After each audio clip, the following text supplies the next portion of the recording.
8व्या फेरीचा निकाल हाती आला आहे। या 8व्या फेरीत शेतकरी कामगार पक्षाचे उमेदवार डॉक्टर बाबासाहेब देशमुख हे तब्बल 5000 मतांनी आघाडीवर आहेत। तुम्ही या दृश्यांमध्ये बघू शकता, मतमोजणी परिसरामध्ये शेतकरी कामगार पक्षाचे कार्यकर्ते जल्लोष करत आहेत।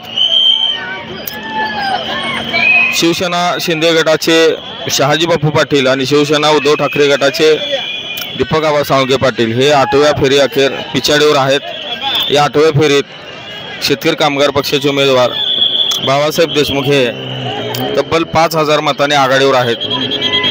या 8व्या फेरीतच शेतकरी कामगार पक्षाच्या कार्यकर्त्यांनी गुलालाची उधळण सुरू केली आहे। या परिसरात कार्यकर्त्यांनी जल्लोष चालू केला आहे। अजून बऱ्याचशा फेऱ्या बाकी आहेत, मात्र 8व्या फेरीत बाबासाहेब देशमुख यांनी मतांची प्रचंड आघाडी घेतल्याचे दिसून येत आहे। बाबासाहेब देशमुख यांनी तब्बल 5000 मतांची आघाडी घेतली आहे।